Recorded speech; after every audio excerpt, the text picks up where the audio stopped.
Let's say if someone is going to USA for the first time, ऐसे कौन से 3 cities है तेरे हिसाब से कि जो विजिट करने ही चाहिए एंड क्यों? आई थिंक सबसे पहले आपको विजिट करना चाहिए न्यूयॉर्क. न्यूयॉर्क एक ऐसा शहर है जिसने मुझे बहुत एक मोटिवेशन दिया है about just going all in. आप न्यूयॉर्क की सड़कों में जाके देखोगे, वहाँ पे लोग ऐसे भाग रहे होंगे, कुछ कुछ काम कर रहे होंगे, and they that fills you up with enthusiasm कि भाई life is full of work that you can do, of things that you can build yourself, right? There are so many self-made billionaires in New York.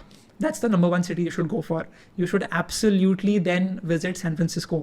वहाँ पर the tech scene is incredible that I've just been talking about. वहाँ पे events में जाओ, वहाँ पे लोगों से मिलो. Also go for the natural beauty of that place. बहुत सारे mountains हैं, बहुत सारे gardens हैं उनके, बहुत सारे parks हैं. So go there, spend time there. After that, I think you should also check out Las Vegas. वहाँ पर I think just spending a couple of days, बहुत सारे events होते रहते हैं, तो go for that maybe. Then LA जा सकते हो if you want to go for like घूमने के लिए. अभी LA is burning right now unfortunately because of the wildfires, but that was an incredible experience. LA के sunset, वहाँ के beaches, everything is just amazing. It's all very dreamy. वहाँ पर पूरी सिटी ऐसे, मैं एक बार सुबह हाइकिंग पे गया था, तो I climbed on a mountain top and I could see the entire city and the sun rising, and that was incredible. Got it. And we spoke about cities, so that is done. But अगर कोई अभी first time US जा रहा है, तो ऐसी कौन सी like best places है कि यहाँ पे तो जाना ही चाहिए? Places as in not in terms of cities but in terms of like iconic things to visit. Iconic things to visit, I think the best thing you can try out is Central Park. Central Park मुझे बहुत अच्छा लगता है, especially it's in Manhattan.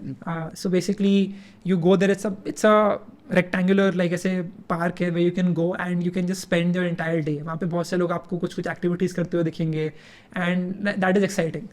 I think you should also visit Boston में जो Harvard का campus है, जो MIT का campus है Cambridge में.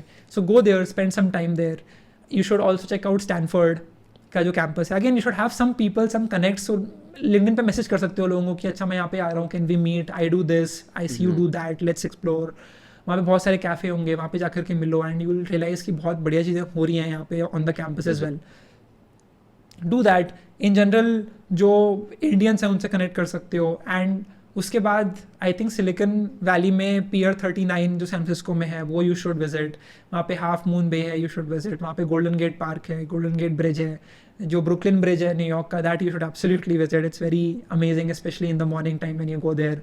तो इस तरह की बहुत सारी चीज़ें हैं that you can do and it's fun.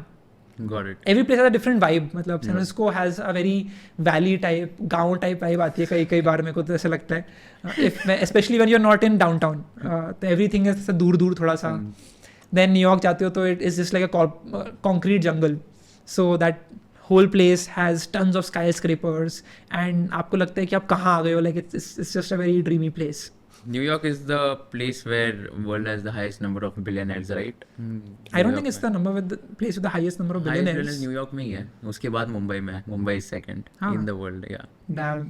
So New York, then Mumbai. और आप उनमें से एक होने वाले हैं. जो ये ऑडियंस देख रही है, ये अगले 10 साल में उनमें से एक होने वाली है for sure. Hey. If you learned something new from this video, do share it with your friends and subscribe to this channel so that we can bring you the best content possible. Also, if you want to watch this entire episode, click on the link in the description box and you can go to Kushal Lodha YouTube channel and watch the entire podcast episode. Thank you so much for watching this and have an amazing day.